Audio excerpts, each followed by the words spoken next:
Welcome to the complete C++ Object-Oriented Programming course. In this video, we will cover everything you need to know about OOP in C++, from basic concepts like classes and objects to advanced topics like inheritance, polymorphism, and templates. Let's get started. What is object-oriented programming? OOP is a programming paradigm that organizes software design around data or objects rather than functions and logic. The key features of OOP include, first, encapsulation, the wrapping up of data and functions into a single unit called a class. The data is hidden and can only be accessed through member functions. Second, abstraction, representing essential features without including background details. Classes use data abstraction to expose only relevant information. Third, inheritance, the process where properties of one class are reused in another class. This promotes code reusability. Fourth, polymorphism, the ability to take more than one form. One name, multiple forms. It includes function overloading and operator overloading. And finally, dynamic binding and message passing, which allow objects to communicate with each other at runtime. Let's understand the basics of C++. C++ is an object-oriented programming language developed by Bjarne Stroustrup at AT&T Bell Laboratories in 1980. It was originally called C with classes and was renamed to C++ in 1983. A C++ program consists of 4 sections, include files for headers, class declarations for data members and member functions, member function definitions, and the main function where we create objects. C++ has 6 types of tokens: keywords, identifiers, constants, strings, special symbols, and operators.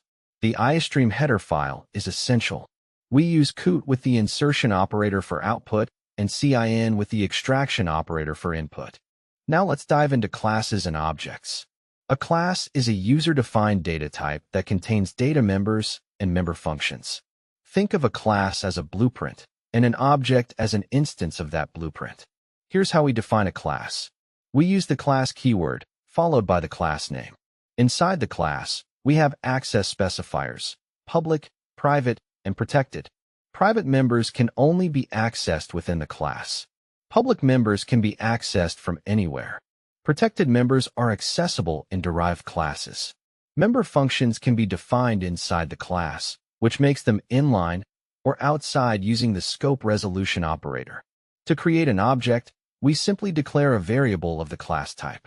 We can then access public members using the dot operator. Let's look at an example. We create a student class with name and roll number as data members and functions to set and display the data. Constructors and destructors are special member functions. A constructor has the same name as the class and is automatically called when an object is created. There are 3 types of constructors. First, the default constructor, which takes no parameters. Second, the parameterized constructor, which accepts arguments to initialize object data. Third, the copy constructor, which creates an object by copying another object of the same class. Constructors have some important characteristics. They have no return type, they are called automatically, and they can be overloaded. A destructor is the opposite. It is called when an object goes out of scope or is deleted.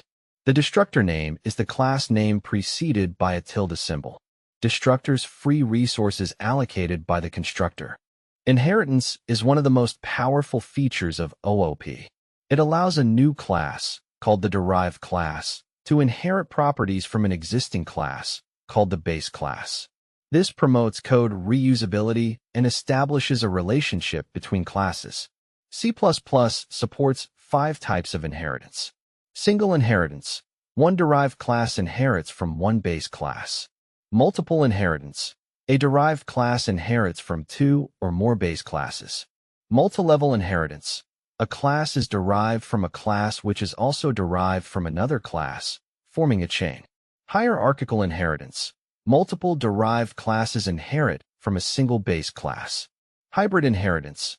A combination of 2 or more types of inheritance. The visibility modes, public, private, and protected, determine how base class members are accessible in the derived class. In public inheritance, Public members remain public and protected members remain protected in the derived class. Polymorphism means one name, many forms. C++ supports two types of polymorphism.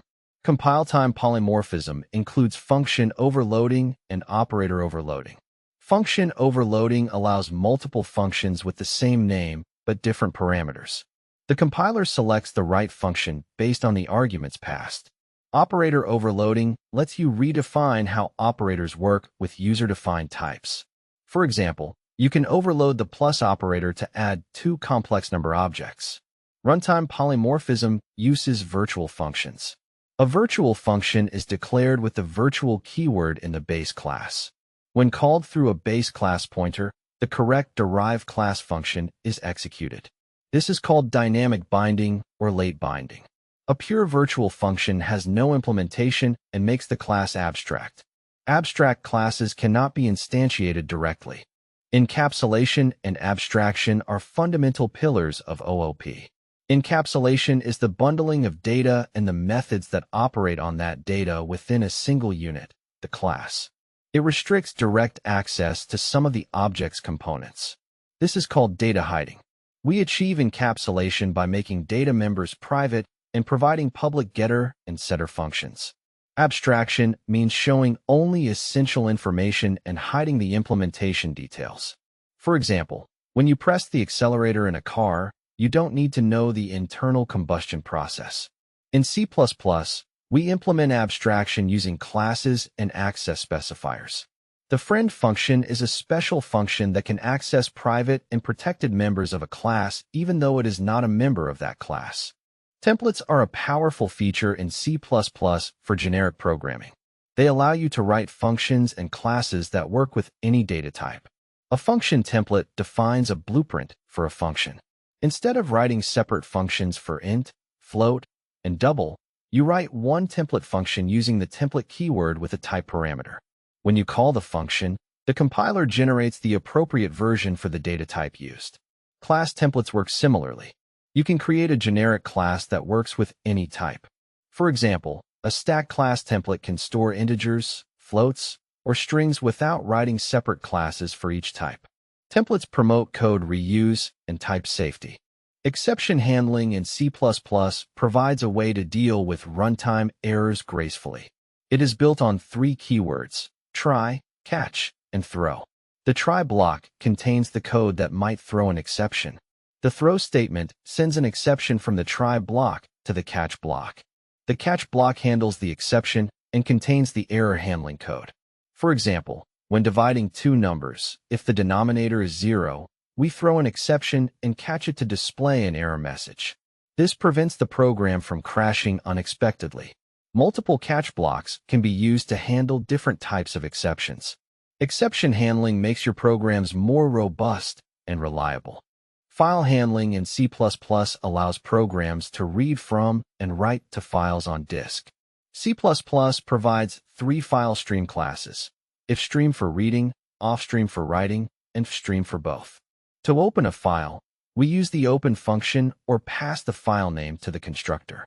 Writing to a file uses the insertion operator, just like COUT. Reading from a file uses the extraction operator, just like CAN. Always close files after operations using the close function. File pointers can be manipulated using seek and seek for positioning, and telg to get the current position. Binary file operations use write and read functions for efficient data storage. File handling is essential for data persistence in real-world applications. Congratulations! You have completed the C++ Object-Oriented Programming course. We covered all the fundamental concepts: classes, objects, constructors, inheritance, polymorphism, encapsulation, templates, exception handling, and file handling.